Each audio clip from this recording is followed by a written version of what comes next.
లేకుండా irrevocable unconditional guarantee కూడా condition లేకుండా ఎటువంటి షరతులు లేకుండా ఇస్తూ దీంట్లో జరిగిన ఒక పెద్ద ఇబ్బందికరమైన పరిస్థితి ఏమంటే వీళ్ళు చేసిండేది వాళ్ళు ఆర్బీఐకి డైరెక్ట్ డెబిట్ మెకానిజం ద్వారా డబ్బులు డ్రా చేసుకునేదానికి పర్మిషన్ ఇస్తారు. ఇది ఎప్పుడు చరిత్రలో ఎప్పుడు జరగలేదు. బాండ్స్కి పోయినారు, ఇంతకుముందు కూడా పోయినారు, కానీ మొట్టమొదటిసారిగా ఆర్బీఐకి అది ఏమిది సామాన్య మానవునికి అర్థం కావాలంటే అసలు బాండ్ అనేది ఏమి, బ్యాంకుకు పోతే బ్యాంక్ అప్పిస్తుంది. బాండ్ అనేది ఎట్లంటే కొంతమంది ప్రైవేట్ వ్యక్తులు కానీ సంస్థలు కానీ మనకు ప్రభుత్వానికి డబ్బులు ఇస్తారనమాట. ఏమిటి మీద ఇస్తారు?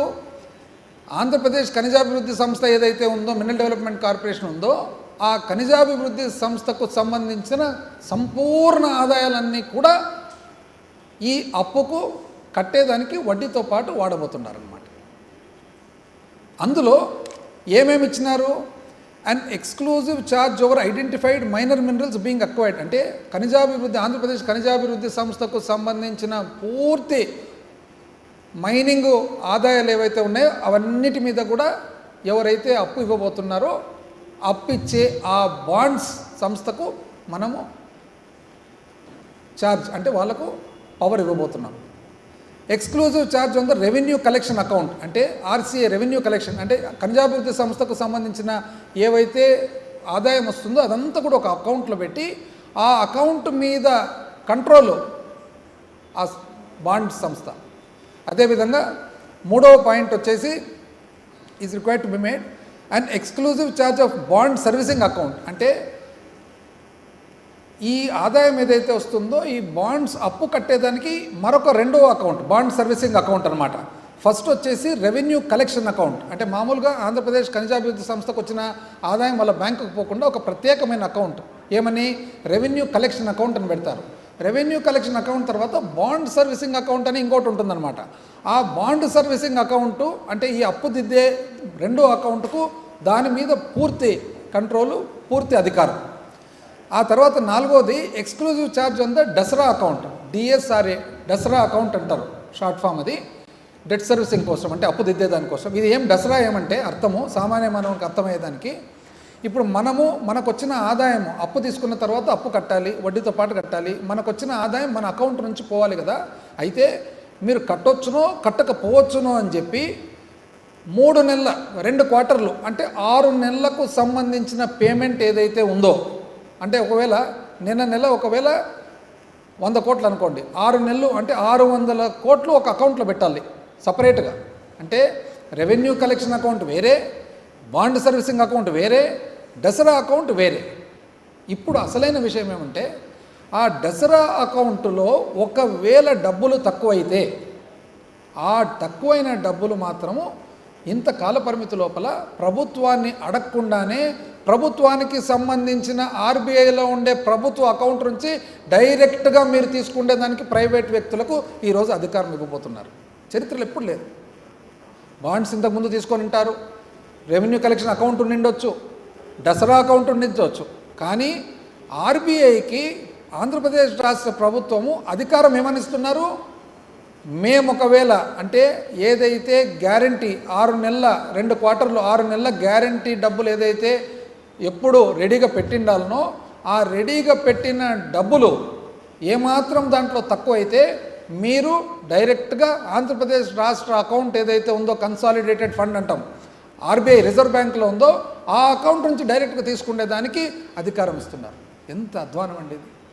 అంటే ఉదాహరణకి ఇది ఇంకా సులభంగా అర్థం కావాలంటే ఒక వ్యక్తి ఒకవేళ ఒక కుటుంబము ఒక వ్యక్తి ఒకవేళ కార్ లోన్ తీసుకున్నాడు అనుకోండి, మోటార్ సైకిల్ లోన్ తీసుకున్నాడు అనుకోండి, చెక్కులు ఇచ్చింటారు. చెక్కులు ఇచ్చిన తర్వాత 1 రోజు లేట్ అయినా 2 రోజులు లేట్ అయినా బ్యాంక్ వాళ్ళు అడుగుతారు, బాబు నీది లేట్ అయింది బాబు, కొద్దిగా కట్టాలి అని చెప్పి. ఒకవేళ ఇబ్బందులు గల పరిస్థితి ఉంటే పోయి చెప్తాడనమాట, నాది కొద్దిగా లేట్ అవుతుంది నేను కడతానని. అట్లా కాకుండా ఇప్పుడు ఎట్లా అంటే అధికారం ఏ విధంగా ఇచ్చినారంటే నీ అకౌంట్ నుంచి డైరెక్ట్ డిడక్ట్ అయిపోతుంది. ఇంకా అంటే నువ్వు ఒకవేళ నీ పిల్లల ఫీజు కట్టాలంటే నీ అకౌంట్లో డబ్బులు ఉండవు, నువ్వు ఆసుపత్రికి పోవాలంటే నీ అకౌంట్లో డబ్బులు ఉండవు, నువ్వు ఇంకో పని నిత్యావసర వస్తువులు కొనుక్కోవాలంటే నీ అకౌంట్లో డబ్బులు ఉండవు, ఎందుకంటే నువ్వు లేట్ అయితేనే డబ్బులు డైరెక్ట్గా డిడక్ట్ అయిపోతాయి.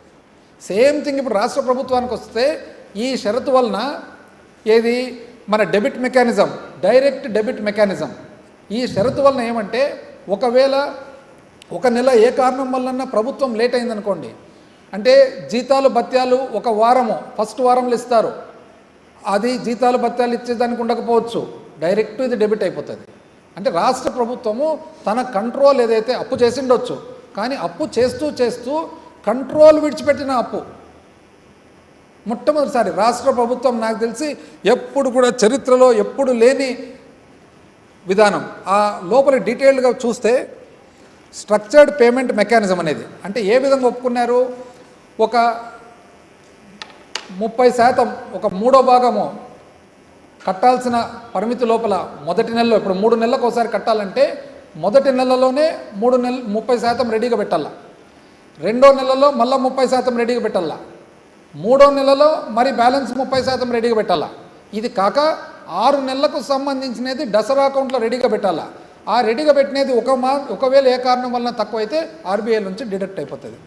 పేజ్ నెంబర్ 3 చూస్తే దసరా షార్ట్ ఫాల్ గ్యారంటీ ఏమంటారు, ఇందిరా అంటే ఏమి, India ratings believes that Dasara short fall guarantee from government of AP reduces the risk of delay in debt servicing. Government of Andhra Pradesh has extended a guarantee of fund to Dasara shortfall within specified timeline. The DT shall invoke the government guarantee to the extent of the shortfall in the Dasara by issuing a guarantee invocation notice to the government of AP and simultaneously advise the RBI to debit such amounts as may be specified in the guarantee invocation notice from the accounts of the government of Andhra Pradesh maintained with the RBI. అంటే అర్థమేమి, ఏమాత్రం తక్కువ పడితే డైరెక్ట్గా RBI నుంచి deduction చేసేస్తారనమాట. అదేవిధంగా అదే రేటింగ్లోనే ఏ విధంగా ఉంది పరిస్థితి అంటే వాళ్ళు ఏం రాస్తారు తెలిసిన, రాష్ట్ర పరిస్థితి పోయిన సంవత్సరం మోడరేట్ ఫిజికల్ పర్ఫార్మెన్స్ అంటే ఆడికాడికే ఉంది ఆర్థిక వ్యవస్థ అని. ఎందుకంటే చాలా అతి తక్కువ ఆదాయము ఉంది. ఇప్పుడు నేను ఇంతకు ముందు చెప్పినాను కదా, ఫిబ్రవరి వరకు వీళ్ళు బహుశా మార్చి వరకు తీసుకోండొచ్చు, 1.3% మాత్రమే ఉంది అని అంటున్నారు. అదేవిధంగా ఏదైతే ఫిజికల్ డెఫిసిట్ ఉందో, పూర్తి మన అప్పు ఏదైతే ఉందో 4.2% స్థూల ఉత్పత్తిలో 4.2% ఉండాలని చెప్పి అనేది 4.6%కు పెరిగింది. అంటే ఆర్థిక పరిస్థితి అంత గొప్పగా లేదు అంటున్నారు. అంత గొప్పగా లేకున్నా కూడా ఏ విధంగా రేటింగ్ ఇస్తున్నారు దీనికంటే, ఇన్స్ట్రుమెంట్ ఇక్కడ డిస్క్లోజర్స్ ఫర్ సిఈ రేటింగ్ ఎందుకు ఇచ్చినారు అని అంటే, దాంట్లో అడిక్వసీ ఆఫ్ సిఈ స్ట్రక్చర్, అందులో ఏమంటారు, ద డిటి ఎవరైతే ఉన్నారో అంటే మన డిబెంచర్ ట్రస్టీ, అంటే ఈ ట్రాన్సాక్షన్ మొత్తం ఈ బాండ్స్ ఏవైతే ఉన్నాయో బాండ్స్కు డబ్బులు తీసుకొని ఏర్పాటు చేసిన ట్రస్టీ ఎవరైతే అధిపతి ఉంటాడో ఆ DT shall invoke the government guarantee to the extent of the shortfall in the DSRA by issuing a guarantee invocation notice to the government and government shall be required to pay the shortfall amount, లేకుంటే ఇది RBI నుంచి deduct అవుతుంది. ఎన్ని చోట్ల చూడండి, అంటే ప్రతి పేజీలో ఒక 2 చోట్లన్నా కూడా ఆర్బీఐ నుంచి డైరెక్ట్ డిడక్ట్ అవుతుందని చెప్తున్నారు. ఎంత అధ్వానమైన పరిస్థితి పెట్టుకొని ఈరోజు వీళ్ళు మళ్ళా రాష్ట్ర ఆర్థిక పరిస్థితిని మేలు చేస్తామని చెప్పి ప్రతి ఒక్కరు కూడా నీతి సూక్తులు. ఇది కాకుండా వీళ్ళు ఏం చేస్తున్నారంటే,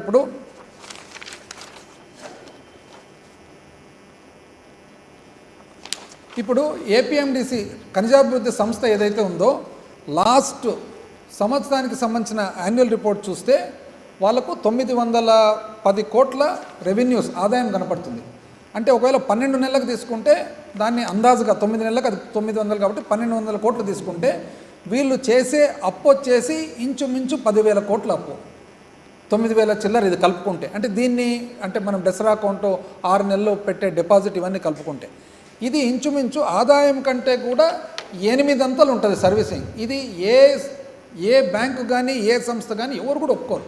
పోనీ ఈ డబ్బులు దేనికి వాడబోతుండారని చూసినట్లయితే ఇది ముందరనే, ఈ పన్నాగం ముందరనే ఉన్నింది, ఈ ప్లాన్ ముందరనే కనపడుతుంది. ఎందుకు, ఇంతకుముందు ఏదైతే మొన్న బడ్జెట్లో 2025-26 బడ్జెట్ ప్రవేశపెట్టినారో ఆ బడ్జెట్లో రాష్ట్ర ప్రభుత్వము miscellaneous general services major head 0075 అంటే ఏదైతే ఒక ప్రత్యేకమైన ఇప్పుడు నీటిపారుదల, రోడ్లు, హెల్త్, ఆరోగ్యం అట్లా కాకుండా మిసలేనియస్ ఏవైతే చిన్నదానికి పెద్దదానికి వాడుకుంటుంటారో ఆ హెడ్ ఆఫ్ అకౌంట్లో మొట్టమొదటిసారిగా 7,916 కోట్లు చూపిస్తారు.